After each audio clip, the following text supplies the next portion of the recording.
Hey, so this is Joe, and this is the third video of the 13th chapter of Stewart's Calculus. We're going to be talking about finding arc length and curvature with a 3D vector valued function. So, first we're going to talk about arc length.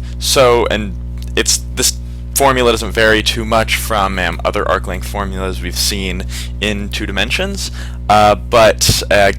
given this vector valued function in 3 dimensions, where each component is the x, y, and z components are functions of t, we can say we can find the length of that vector valued function between a and b on some interval, some continuous interval, and that is equal to the integral between a and b of the square root of the sum of the squares of all 3 derivatives of the components of r of t times dt, and that's basically the arc length formula. This is the same as the formula for arc length of a parametric function in 2 dimensions. We just add a 3rd dimension, because if you remember the equation of a parametric, the arc length equation for a parametric function in 2 dimensions, instead of writing out f prime of t and g prime of t, we write it as dx dt plus dy dt, and we square both of those. Well, it's the exact same thing here, we're just writing it with a different notation. In this h prime of t, we could write it as dz dt.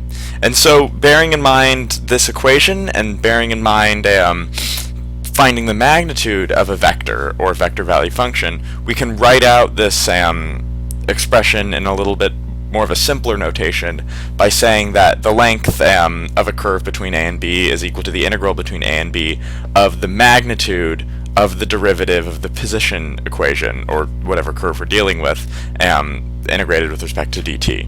So we can write it out like that as well, but eventually you will expand it into this when we're solving. And one important thing to note is that arc length can generally be, we can call it a little s, and s generally means arc length.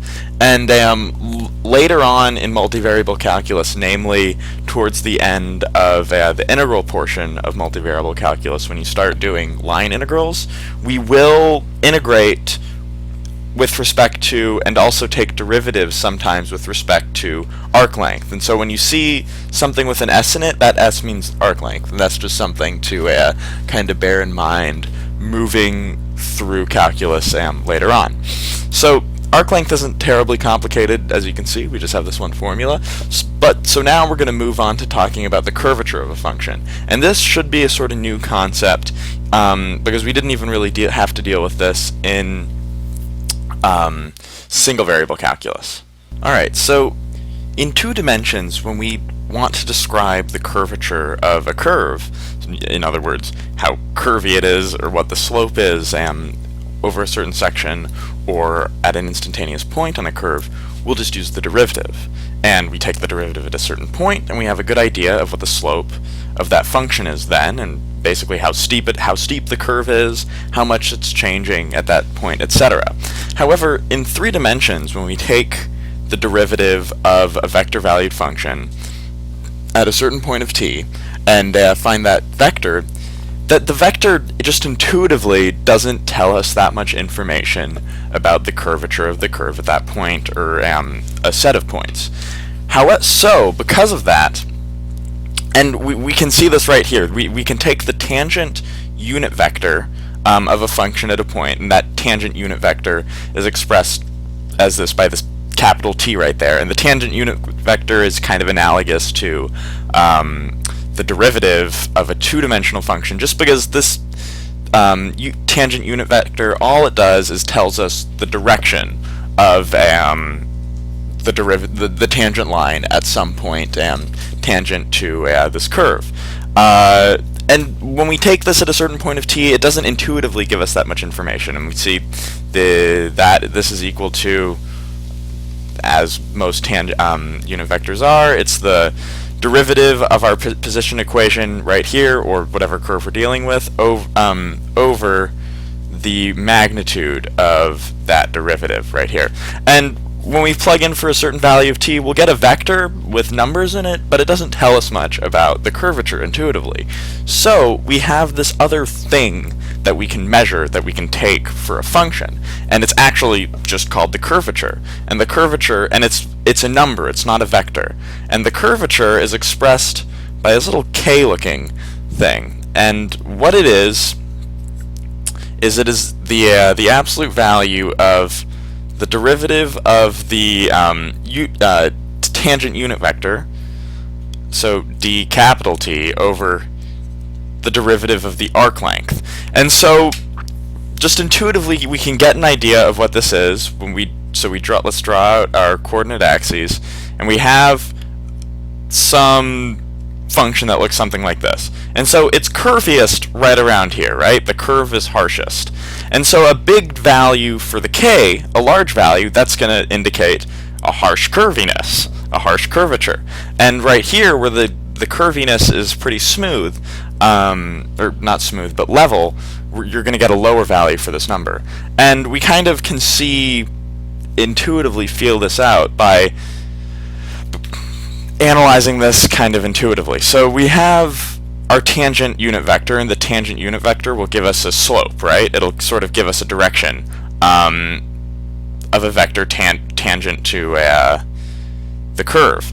And so if we say, all right, you have a very steep unit vector, or tangent vector on a curve that's curvy, over and then you measure that over the change in the arc length. If you have a small change in the arc length with a big difference in the tangent unit vectors, that means that the curve is getting really curvy at that point.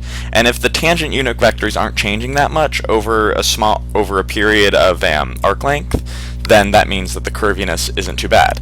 So intuitively, that's kind of how the curvature of a function works, how we talk about that. However,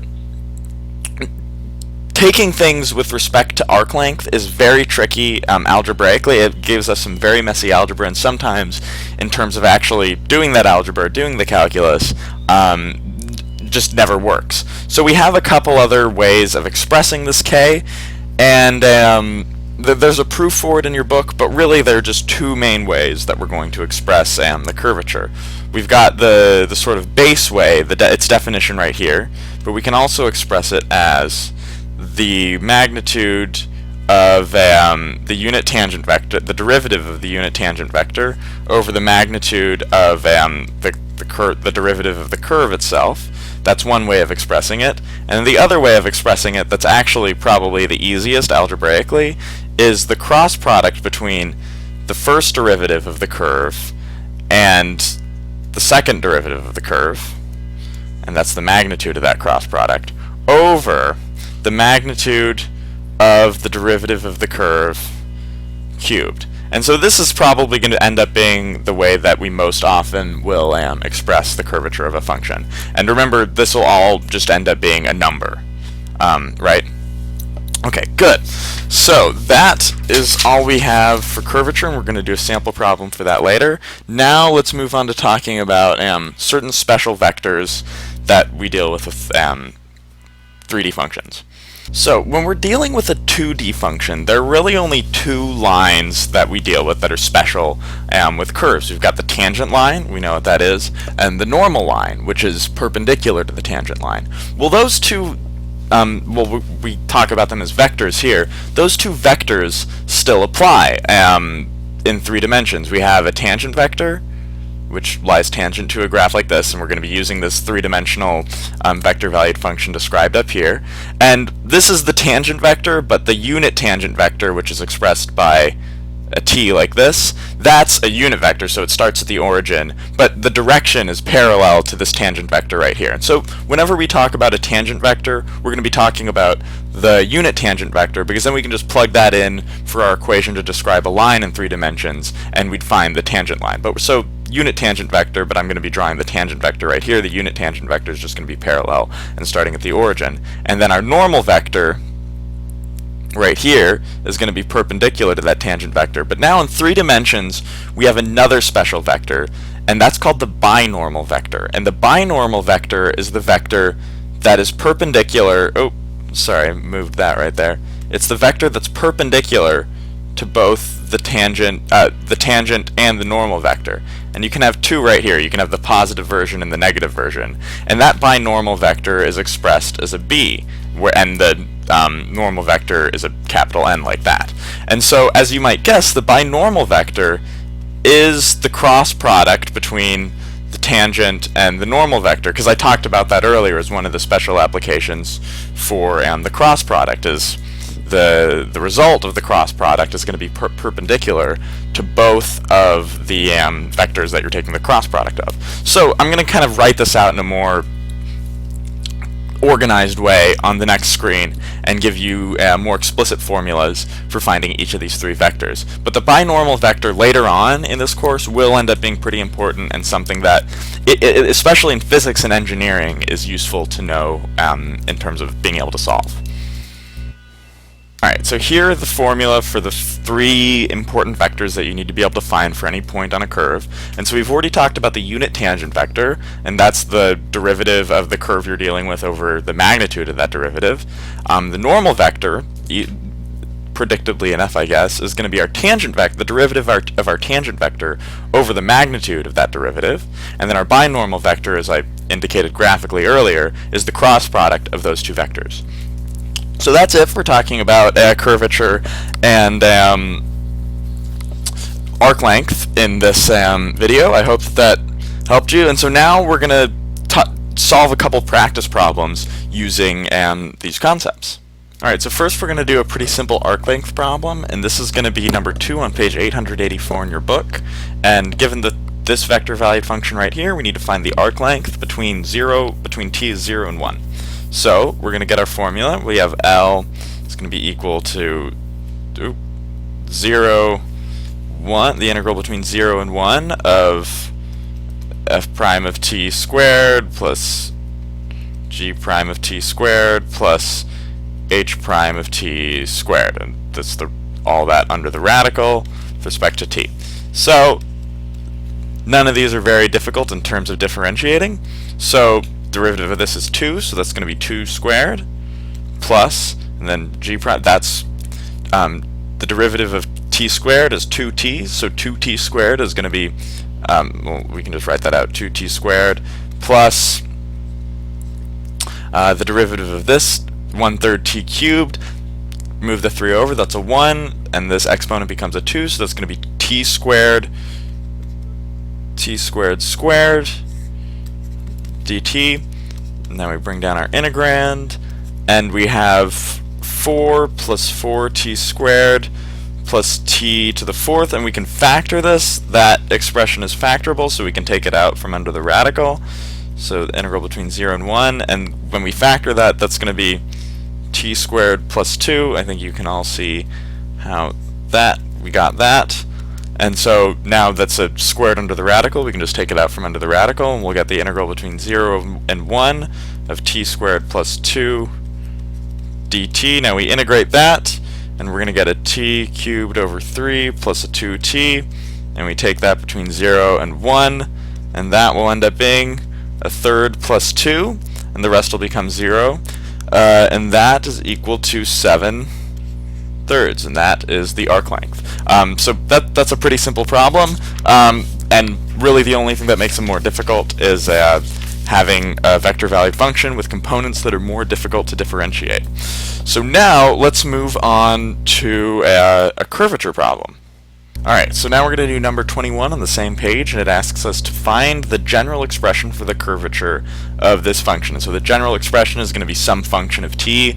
We're not finding it for any particular point or set of points. And so we're going to get the forms of our curvature expression, which is our little kt, since this is going to be a function of t, is going to be equal to the cross product between the derivative of r and the second derivative of r, and it's the magnitude of that cross product. And then we've got the magnitude of the derivative of r of t squared. So first we're going to solve for the cross product of the derivative of r and the second derivative of r. And that cross product we're going to express as the determinant of a matrix. And so that's going to be, we're going to get our I, J, K components right here. And so the first derivative of R is going to be 0 in the I component. The second derivative, the derivative of t cubed is going to be 3t squared. The derivative of the k component is going to be 2t. And so now the second vector that we're crossing is going to be the second derivative of that, so we take the derivative of this first vector here. So we're going to get a 0 in the I component, we're going to get a 6t in the j component, and we're going to get a 2 in the k component. And so now this is the, that's going to be the cross product right there. So we can come down here and write out what we get in between the little magnitude bars. So for the I component, we're going to get 3t squared times 2, which is going to be 6t squared minus 12t squared. So 6t squared minus 12t squared is going to be negative, yeah, so 6t squared minus 12t squared is going to be negative 6t squared. Then for the j component, that's going to be negative, but both bits of that, both terms of that are going to be 0. So we get a 0, and same with the k component, both terms are 0. So that's a 0 right there. And remember, we're finding the magnitude of this. And so we've already found the first derivative of r. It's this first line right here. And so we're finding the magnitude of 0, 3t squared, 2t, and then we're going to be cubing that magnitude. So when we find the magnitude of this, we're going to get root, and then we square this, we're going to get 36t to the 4th, and then the zeros, we can ignore them.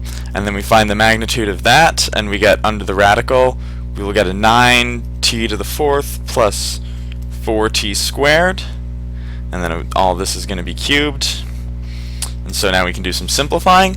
This top expression is going to become a 6t squared. You can take it out from under the radical. And this expression, we can do a lot of algebra to solve it, but for now, for the sake of argument right here, we're just going to leave it as is, and you can do that algebra on your own if you want. But that is the expression for the curvature of this function, and you plug it in for any particular point, and you'll be able to figure out instantaneously how curvy it is. So that's it for this video. I hope that helped, and stay tuned for the rest of the course. Thank you.